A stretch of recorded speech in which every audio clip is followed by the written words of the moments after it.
Alors, moi, j'ai l'honneur de présenter Jean-Louis Mandel, et je me suis dit, plutôt que de chercher sur Internet pour avoir toute la biographie complète avec tous les titres, toutes les actions, etc., j'ai voulu vous présenter un peu ce que je connaissais de l'homme et de ce que je rencontre dans ma pratique.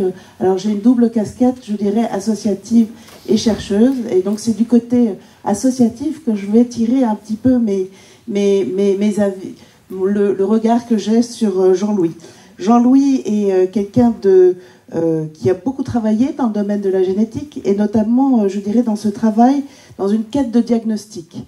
Et du côté des associations et des malades, on sait comme il est important de pouvoir mettre un nom, et Jean-Louis a trouvé beaucoup de gènes et a pu diagnostiquer des pathologies. Et j'ai pu, en étant très proche d'associations comme l'association X Fragile, vu comme en tant que médecin et chercheur, comment Jean-Louis a pu accompagner ces associations en quête de diagnostic pour pouvoir mettre un nom et pour pouvoir enfin avoir de la recherche, une reconnaissance. Donc il y a ce travail, je dirais, de Jean-Louis dans la quête de diagnostic. On ne peut pas lui enlever aussi son engagement et son désir de conviction. Alors, Jean-Louis en parlera peut-être, mais il y a son engagement avec, en étant presque objet de recherche, dans le sens où il a été jusqu'à, il ne s'en cache pas, il a utilisé des tests de direct to consumer. Après, donc moi, ça me soulève une petite question, et donc on verra après dans les échanges. Est-ce que Jean-Louis Mandel est informé de la même manière que les autres personnes qui ont accès au direct to consumer? Et dans ces cas-là, si on fait ce choix d'aller avec des tests génétiques, je dirais, en libre service, comment on fait pour augmenter le niveau de formation et de connaissance de la population générale pour pouvoir faire des choix et finalement pouvoir avoir un statut ou découvrir un statut, je dirais, certain, et ça c'est tiré de témoignages, de malades asymptomatiques. Comment on fait pour voilà, avoir cette question-là? Et puis le troisième point que je voulais voir de Jean-Louis, c'était également son côté visionnaire, avec tout un travail pour faire le lien entre la génétique et la clinique, avec la constitution de registres, le registre Génida, avec l'expérience des patients qui remontent et les patient reported outcomes, l'importance de ce savoir du patient pour pouvoir mieux décrire une histoire naturelle de maladie. Donc ça, c'est le troisième point qui est également très important. Et en conclusion, je dirais dans le travail de Jean-Louis, c'était, on a l'importance dépistage, l'importance du diagnostic, et moi il y a également le fait, et ça Jean-Louis, j'en suis persuadée, a prouvé par sa vie que l'accompagnement est important, et la question du choix aussi reste ouverte. C'est pas un choix qui s'impose, et donc c'est aussi la question du choix et comment notre société, notre politique accompagne le désir de garder ou ne pas garder, de savoir ou ne pas savoir. Donc il y a également la dimension politique dans le travail de Jean-Louis. Bonjour, merci Anne-Sophie pour cette trop sympathique introduction, et merci à Hervé Schneeweiss de m'avoir invité. Alors, ça c'est notre magnifique institut, et aussi l'hôpital de Strasbourg où j'ai longtemps dirigé un laboratoire de diagnostic de maladies génétiques. Alors, j'annonce tout de suite que je vais être probablement assez provocateur. Peut-être l'excuse, c'est que j'ai 4 fois 18 ans, donc j'ai 4 fois plus de raisons d'être un peu provocateur comme on l'est à 18 ans. Alors, comment est-ce que je fais là pour avancer? Là, voilà. Voilà, donc 3 thèmes si j'ai le temps, j'aurai probablement pas le temps. Le dernier, les DTC, j'aurai juste probablement une slide, on pourra en discuter si on veut dans le courant de la table ronde s'il y a des questions. Essayez de parler dans le... Ah pardon, oui. Donc, voilà, oui, absolument. Alors, je vais faire ça comme ça. Je vais parler du dépistage préconceptionnel en population générale des couples à risque de maladies récessives sévères à début pédiatrique, et de propositions, en tout cas d'études pilotes, je pense, et de raconter ce qui se passe à l'étranger, de dépistage en population générale d'adultes, de porteurs de mutations dites actionnables, avec, si j'ai le temps, un exemple au cœur de la Pennsylvanie rurale. Alors, juste, puisque je n'aurai pas probablement le temps d'arriver jusqu'au DTC, et comme en France, à peu près 99,9% des gens qui s'expriment sont effectivement violemment contre des entreprises comme 23andMe, en plus très proches des GAFA, voici, prix du Web of Science, la liste des institutions qui ont co-publié avec 23andMe dans les dernières années, puisque 23andMe publie dans Nature Genetics, dans PLOS Genetics, dans les revues les plus prestigieuses. Et donc, vous voyez, en top, Stanford, ensuite Harvard, Massachusetts General Hospital, et puis on descend, Duke University, Harvard Medical School, et puis l'Université de Bristol, l'Université d'Helsinki, Karolinska, King's College London, c'est pas mal tout ça, l'Université d'Amsterdam, Erasmus à Leiden, Oulu, Oxford, etc., Manchester, et aucune université française, évidemment, parce que c'est vraiment sale de collaborer avec des gens qui font un travail aussi critiquable. Bon, on en reparlera éventuellement. Alors, juste, je n'ai pas de conflit d'intérêt, je ne suis pas salarié ni d'action à 23andMe, notamment, ni avec d'autres laboratoires. Je suis président de la Fondation Maladies Rares, dont l'objet est de mieux diagnostiquer et de pouvoir aller vers comprendre les maladies rares et aller, dans certains cas, vers des développements thérapeutiques. Et je tiens à souligner que les idées que je vais présenter ici, sur les aspects de dépistage en population générale, n'ont pas été discutées par la Fondation et n'engagent pas la Fondation, c'est mes idées, mes propositions. Donc, peut-on identifier les couples à risque d'avoir un enfant atteint de maladies génétiques sévères? Alors, la réponse est oui, en principe, pour les maladies récessives autosomiques où les deux parents sont porteurs sains, et avec un risque 1 quart à chaque grossesse, détectable par séquençage, et avec éventuellement des effets fondateurs qui font que certaines maladies étaient particulièrement fréquentes dans certaines populations, ce qui, par le passé, a eu des conséquences, effectivement, sur le dépistage, comme je vais vous montrer. Et puis, c'est aussi possible pour les maladies récessives liées au chromosome X, avec un petit bémol, dans environ un tiers des cas, mais ça varie selon les maladies, la maladie est due à une néomutation, et donc les parents, enfin la mère, puisque les maladies IOX, c'est transmis par une mère qui est porteuse saine, en principe, mais dans un tiers des cas, c'est une néomutation, la mère n'est pas porteuse, et il y a quand même un enfant qui va être atteint, par exemple, de myopathie de Duchenne. Et puis, souvent, les cas sont sporadiques, ils ne sont pas toujours familiaux. Donc, on ne sait pas toujours quelles sont les familles à risque. Et puis, ici, je ne parlerai pas des maladies dominantes, puisque dans ce cadre-là, en général, soit il y a une expression familiale et on sait, on n'a pas besoin de dépistage, soit c'est de novo, et donc c'est sporadique, et c'est pas prévisible non plus. Alors, en 2011, un article dans Science Translational Medicine, qui venait du Kansas, l'article, montre qu'avec le séquençage à haut débit, on peut séquencer des régions codantes pour environ 450 gènes associés à des maladies pédiatriques sévères, et trouver les porteurs sains, que ça coûte pas trop cher. Alors là, c'était juste le coût du séquençage, ça ne contrevenait pas le coût de l'interprétation ou aussi du conseil génétique, etc. Mais il concluait que carrier screening by NGS made available to the general population may be an economical way to reduce the incidence of and ameliorate suffering associated with severe recessive child disorders, puisque dans certains cas, il disait, ça permettra de prévoir la naissance et de pouvoir tout de suite mettre en place des thérapeutiques appropriées. Ce n'était pas uniquement la prévention, mais voilà. Donc ça, c'est cet article. Et donc, ce que ça pose comme question, détecter les couples à risque dans la population générale, cela devient, pour des maladies génétiques pédiatriques graves, cela devient possible techniquement. Quelles sont les limites éthiques? Est-ce que c'est un eugénisme débridé? Et je pense que la conférence précédente a été très intéressante de ce point de vue-là. Est-ce que c'est le rôle de la médecine de prévenir le handicap, je dirais, par le DPN, en supprimant au moins certains personnes à risque de devenir handicapées ou d'avoir une maladie très sévère. Et puis surtout, quelles limites de maladie en termes de gravité? Est-ce qu'on peut invoquer le coût en santé publique? Quid, par exemple, de quelque chose comme le retard mental léger? Et là, tout à l'heure, on a discuté du fait que le problème, c'est est-ce que le couple, ou la femme, le couple, et la famille se sentent capables d'accueillir cet enfant?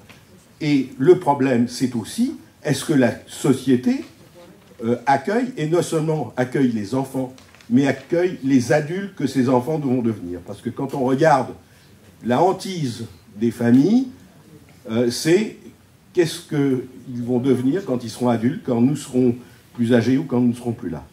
Donc je pense que ce n'est pas simplement le problème de la famille et de la décision, c'est aussi le problème de qu'est-ce que notre société offre, notamment par exemple, notre société très compétitive où il va falloir changer de boulot, etc. Quid des personnes qui ont un déficit cognitif dit léger dans cette société? Les surdités congénitales aussi.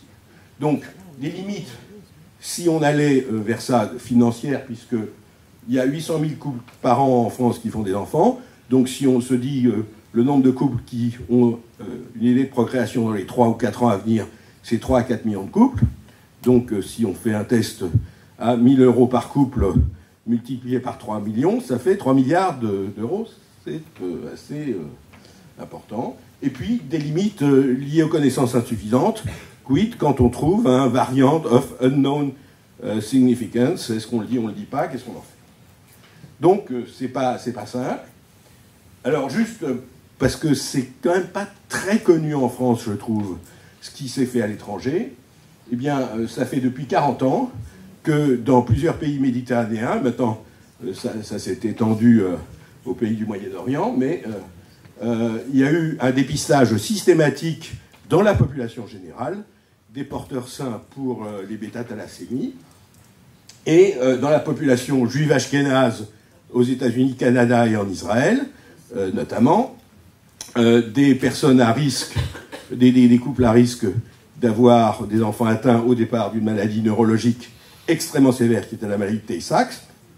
Et petit à petit, le portfolio des maladies s'est étendu jusqu'à environ 16 maladies, et dont fait aussi partie la mucoviscidose, qui est également fréquente, évidemment, en France. Et donc cette perspective pour toutes les maladies pédiatriques graves, en général, moi je pose la question, non pas est-ce que vous pensez que c'est éthique ou pas, mais est-ce que vous en voudriez, vous, pour vous, si vous êtes encore en âge de procréer, ou pour vos enfants, si c'est eux qui sont en âge de procréer? Alors, aussi, c'est un marché énorme. Alors souvent on dit, ah oui, il va y avoir la pression du marché, mais c'est pas parce que le marché de la pharmacie est énorme qu'il faut refuser les médicaments. Il faut refuser les mauvais médicaments, c'est certain, mais il faut accepter les bons, même si le marché est énorme. Faut-il donc permettre, faut-il interdire? Et si on permet, qui doit payer? Est-ce que c'est le système de santé ou c'est les individus? Et une question que j'ai posée, je vais revenir sur par deux fois le comité consultatif national d'éthique a fait des commentaires sur cet aspect, en tout cas pour la mucoviscidose. Pourquoi est-il éthique d'éviter la deuxième naissance d'un enfant avec mucoviscidose dans le cadre du dépistage en cascade qui est universellement accepté en France, et qu'il est considéré comme non éthique d'éviter la naissance du premier? Ou en tout cas de donner cette possibilité. Voilà, c'est ce que j'ai déjà dit. Juste pour l'aspect des maladies juives ashkénazes, ça s'est étendu en Israël, mais j'en reparlerai, un programme gouvernemental, donc complètement pris en charge par l'État, pour toutes les maladies d'une particulière fréquence dans chacune des communautés qui constituent l'État très pluriethnique d'Israël. Donc, les maladies pour les Bédouins, les tribus bédouines, ne sont pas les mêmes que, pour certaines d'entre elles, que pour des drusses, etc. Mais par contre, pour tout le monde, il y a la mucoviscidose, le syndrome X fragile et la myotrophie spinale, la détection et prise en charge pour toutes ces trois maladies. Alors, juste un exemple, la maladie de Tay-Sachs. Vous voyez que, par exemple, en Sardaigne, il y avait environ 110 naissances par an. Pardon ? Thalassémie, pardon. Oui, donc 110 naissances d'enfants thalassémiques par an en Sardaigne. Ils ont commencé ce dépistage alors qu'il était à l'époque biochimique, hein, puisqu'on ne savait pas faire les tests génétiques au niveau ADN à l'époque. Ça est descendu au fin des années 80 à environ 10 par an. À Chypre, ça a été encore plus drastique. Alors, il faut savoir qu'à Chypre, il y avait à l'époque pas assez de sang pour pouvoir transfuser les patients thalassémiques. Et c'est passé de 51 naissances en 1974 à aucune naissance entre 2002 et 2007. Alors, il faut dire une chose, c'est que ceci est dû au fait que l'Église orthodoxe s'en est occupée et pour pouvoir se marier à Chypre, les mariages sont des mariages religieux, il faut absolument montrer qu'on a fait le test. Ça ne veut pas dire qu'on n'a pas le droit de se marier si on est à risque, mais il faut avoir fait le test. Voilà. Alors, je ne dis pas que c'est ça qu'il faut attendre, mais c'est juste pour une illustration. Pour la maladie de Tay-Sachs, là aussi, test biochimique au départ, de 69 à 98 en Amérique du Nord, 1,3 million de personnes testées, 50 000 porteurs sains identifiés, 3 000 grossesses suivies, et 604 fœtus atteints, dont 583 interruptions médicales de grossesse, pour une maladie effroyable pour laquelle il n'y a strictement aucun traitement. Alors, donc ça c'est bêta-thalassémia. Effectivement, ce que j'ai déjà illustré, c'est qu'il n'y avait par exemple pas une organisation de la santé dans certains de ces pays pour prendre en charge tous ces thalassémiques à l'époque. Mais d'autre part, je pense que c'est important, et malheureusement, je n'ai pas mis cet article, en parallèle avec ce dépistage, et y compris dans des pays, par exemple en Italie, on faisait ce dépistage, la prise en charge des bêta-thalassémiques s'est considérablement améliorée grâce aux progrès médicaux. Et alors que dans les années 50, je crois que la durée de vie d'un thalassémique, c'est 6 ans, il mourait avant l'âge de 6 ans. Maintenant, il y a beaucoup d'adultes. Et je pense que le fait qu'il y en ait moins peut aussi permettre au moins une meilleure prise en charge. Mais puisqu'on parlait toujours de la stigmatisation, je pense qu'on voit qu'il y a eu à la fois cette prévention, mais aussi un bien meilleure amélioration donc, de la prise en charge. Pour les maladies juives ashkénazes, les 16, la conclusion de cet article de 2010, c'est the data indicate the general acceptance for an expanded panel, puisque à chaque fois on demandait aux familles, est-ce que vous voulez juste les maladies les plus sévérissimes ou est-ce que vous voulez toutes les 16? Et en fait, les familles voulaient toutes les 16. Ah oui, pardon. Il y a une chose, ce programme est devenu standard of care pour la population concernée selon les recommandations de l'American College of Obstetricians and Gynecologists et American College of Medical Genetics, qui sont les deux associations professionnelles aux États-Unis.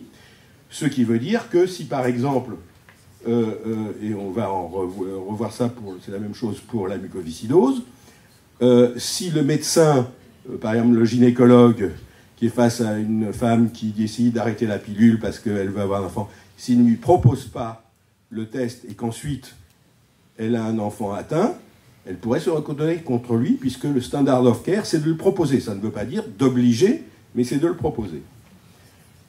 Donc pour la mucoviscidose, effectivement, ces deux associations professionnelles ont recommandé en 2001 puis en 2011 que le dépistage des mutations les plus fréquentes de mucoviscidose soit proposé à toutes les femmes enceintes ou en âge de procréer. Et par exemple, en 2011, un labo privé américain publiait les résultats du dépistage des 98 mutations les plus fréquentes. À l'époque, en France, on faisait les 30 mutations les plus fréquentes, là c'est 98, chez 365 000 individus. Donc vous voyez le scope de ceci. Et puis donc en Israël, programme national pour toutes les maladies à fréquence de porteurs sains supérieurs à 1 sur 60 ou d'enfants atteints supérieurs à 1 sur 15 000 dans un des groupes ethniques. Et dans les 12 premiers mois de ce nouveau programme, puisqu'il y avait déjà un programme moins important, 62 000 Israéliens testés en 12 mois, ce qui équivaudrait à 480 000 tests en France à population égale. Alors, la position du CCNE, je vois que le président du CCNE est parmi nous, est quand même pour moi extrêmement, disons, critiquable, parce que on lui a posé la question à 2 reprises sur le dépistage préconceptionnel de la mucoviscidose, et il a émis un avis défavorable tout en permettant le dépistage, en étant favorable au dépistage en cascade, frères, sœurs, cousins et conjoints, si porteurs des familles avec un enfant atteint. Et le raisonnement était ces réserves en raison de l'incertitude quant à la gravité de l'expression de la maladie. S'il est raisonnable de prendre en compte la gravité de l'expression de la maladie dans la famille proche, gravité qui résulte de la présence de facteurs génétiques modificateurs, entre parenthèses, facteurs modificateurs dont on ne connaît quasiment rien, la plus grande prudence s'impose s'agissant de l'appréciation de la gravité lorsqu'il n'y a aucun antécédent familial. Si, à la limite, ceci pourrait s'appliquer pour des maladies très rares sur lesquelles peu de patients ont été décrits, ça ne s'applique pas à la mucoviscidose, où on connaît très bien la relation entre les diverses mutations et les formes sévères ou moins sévères ou peu sévères de la mucoviscidose. Et en ce qui concerne l'aspect des gènes modificateurs, de toute façon, le frère ou la sœur d'un enfant atteint, s'il a les mêmes mutations, n'aura que 50% des facteurs modificateurs en commun. Et quand on fait le dépistage en cascade et qu'on va tester un conjoint qui, lui, vient de toute façon d'une autre famille, je veux dire, les facteurs modificateurs, ils n'ont plus rien à voir là-dedans. Voilà. Alors, donc, en France, pour le moment, ça ne se propose pas. Dans le récent avis 120 sur le DPI de trisomie, il y avait mentionné une nouvelle réflexion, et effectivement, on attend la révision de la loi de bioéthique. Pendant ce temps, au Royaume-Uni, en Hollande, des études pilotes sont entreprises. Et aux États-Unis, évidemment, il y a un développement commercial énorme, mais aussi en Belgique, d'ailleurs. On parlait de la Belgique. Alors, qu'en pensent les professionnels en France? Alors, juste une chose, ça c'est un article dans Libération, une tribune dans Libération, et ça va peut-être choquer que je mette ça à ce moment-là, mais on nous dit aussi, certains, mais la mucoviscidose, c'est plus un problème. J'ai entendu quelqu'un qui a été un président du Comité national d'éthique dire que la mucoviscidose, c'est plus vraiment un problème. Maintenant, ils vivent longtemps et bien. Et puis, il y a les médicaments. Alors, effectivement, il y a des nouveaux médicaments, dont un est très bon, c'est le Kalydeco, qui est utilisable par à peu près 2 à 3% des enfants avec mucoviscidose, parce que c'est de la médecine hautement personnalisée. C'est pour ceux qui ont la mutation G511D ou des mutations équivalentes. Très bonne molécule. Il y a une autre molécule qui est valable pour la grande majorité des personnes avec mucoviscidose, produite par la même compagnie Vertex, et l'Orkambi. Le problème, c'est que l'Orkambi est quand même beaucoup moins efficace. Il a une certaine efficacité, mais pas terrible. Autre problème, c'est des médicaments qui coûtent environ 200 000 € par an, celui qui marche très bien et celui qui marche moins bien, par an, par enfant. Donc ça pose le problème, et dans plusieurs pays, il a été décidé de ne pas autoriser l'Orkambi pour le remboursement. Donc on dit oui, il y a des médicaments, mais est-ce que c'est toujours des médicaments complètement efficaces ou pas? Et puis, à quel prix? Et est-ce que le système de santé les paye? Ou est-ce que... voilà. Donc, ici, pour une société council qui propose, dans de très nombreuses maternités ou centres de gynécologie aux États-Unis, de faire un test sur plus de 100 maladies génétiques, test de dépistage, évidemment avec des très beaux enfants dans la publicité, ça c'est toujours. Alors on va dire, ah oui, bah ça c'est vraiment la force du marché, on voit, etc.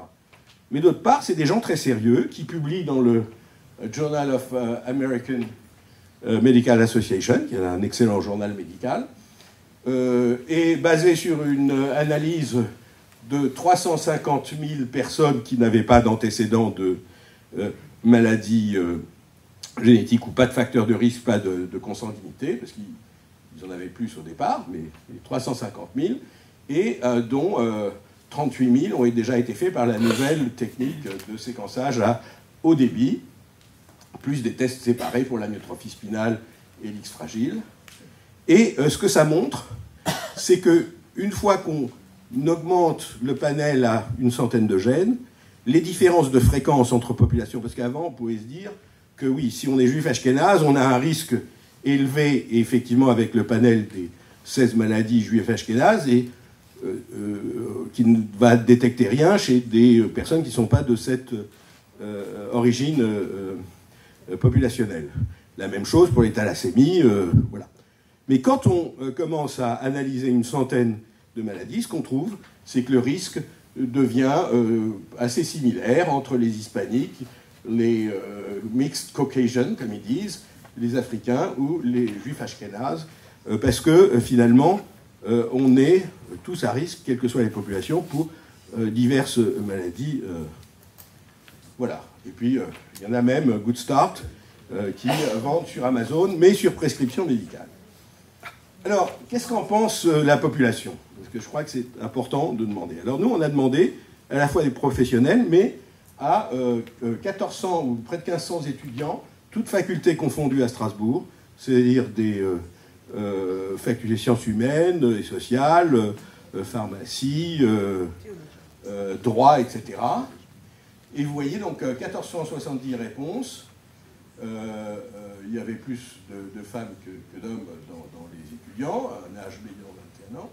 Et 80% seraient en faveur d'un dépistage pour une maladie grave avec mortalité précoce ou handicap moteur ou mental important.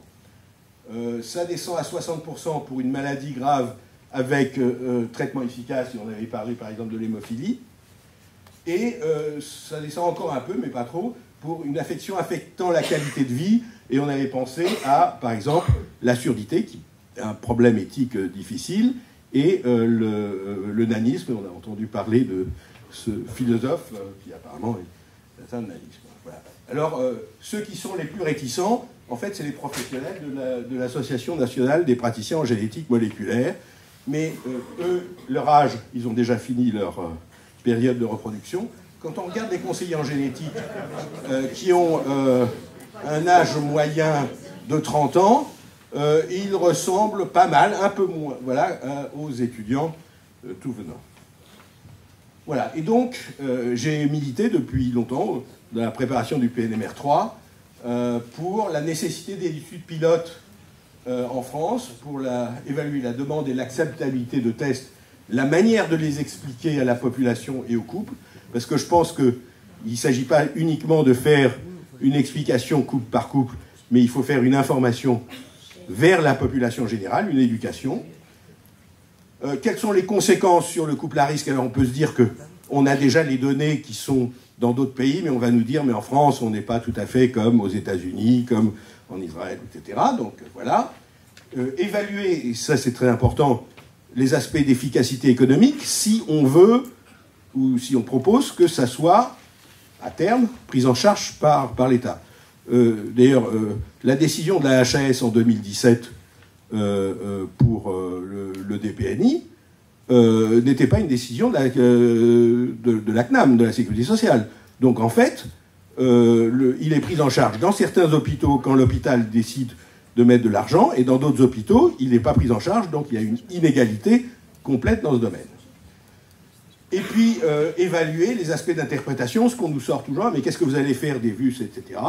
Donc là aussi, je veux dire combien on en trouve, et je dirais de ces couples que j'appelle plus et point d'interrogation, c'est-à-dire où l'un des membres a une mutation dont on est absolument sûr qu'elle est pathogène, et l'autre un variant of unknown significance, mais c'est les variants of unknown significance, on dit dans ce cas, c'est entre 10% et 90% de chances que ça soit pathogène. Parce qu'à moins de 10%, on dit c'est probably benign.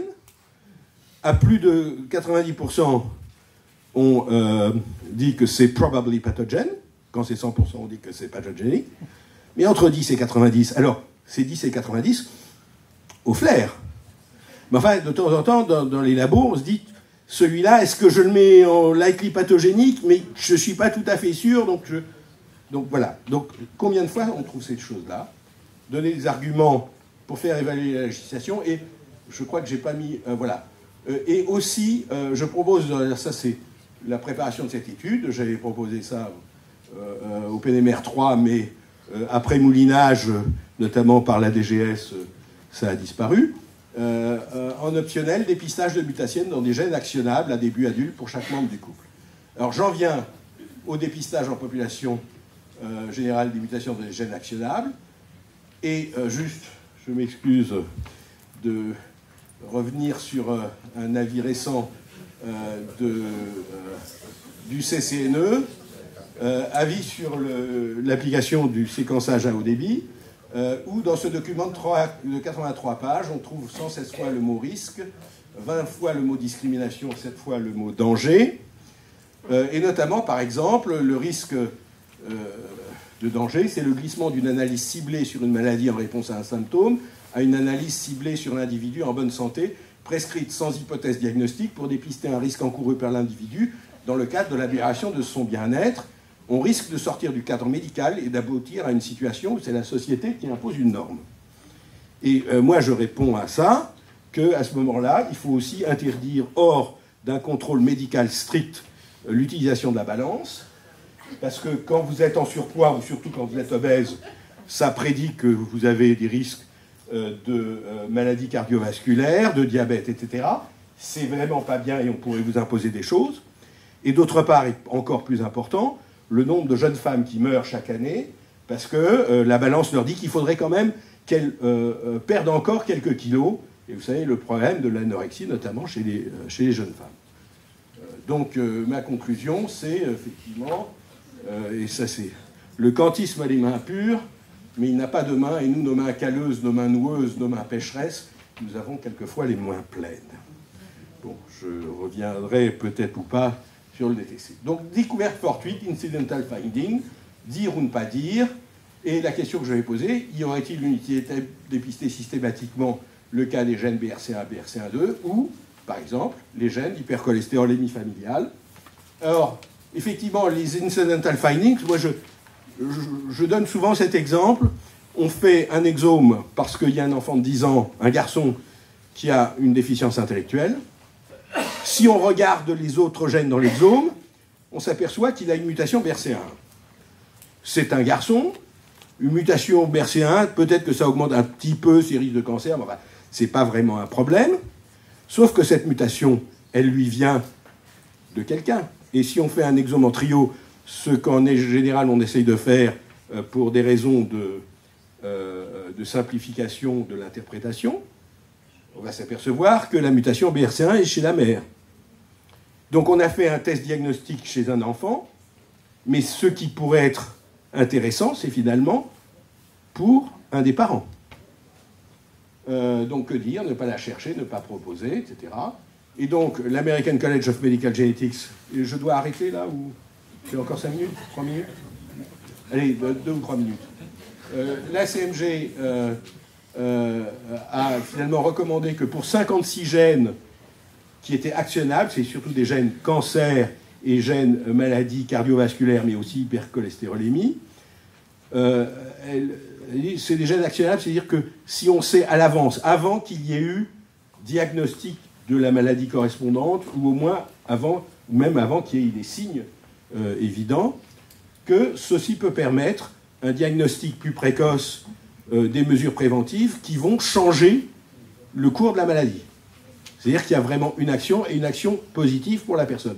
Parce qu'effectivement, si c'est juste pour annoncer quelque chose, on dit vous aurez peut-être ou peut-être pas, mais vous avez 50% de risque de mourir d'une crise cardiaque, mais il n'y a rien qu'on puisse faire, effectivement, c'est pas vraiment la peine, surtout quand on ne sait même pas quand.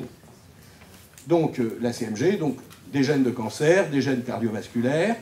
Et alors, cet article, sur 50 000 exomes, qui a été fait dans une collaboration entre une boîte pharmaceutique et un healthcare system dans le centre de la Pennsylvanie, Geisinger, Sur ces 50 000 exomes, alors à l'époque, c'est un papier dans Science, ils n'avaient analysé que 1400, enfin, ça faisait déjà, mais maintenant ils sont allés beaucoup plus loin.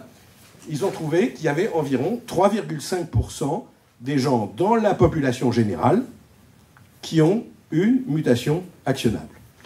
Et quand ils regardent, il se trouve que Geisinger, ce health system privé, ils ont depuis 1996 un Electronic Health Record.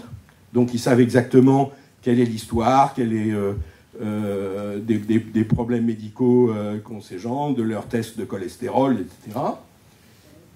Sur l'ensemble de ces gènes et ces populations, dans 14% des cas, il y avait effectivement un diagnostic formel qui correspondait à la maladie pour laquelle ils portent un gène muté. Dans 35%, il n'y avait aucune histoire, ni familiale ni personnelle. Et puis, dans 29%, il y avait une histoire familiale, mais qui n'avait pas conduit à faire un test diagnostique.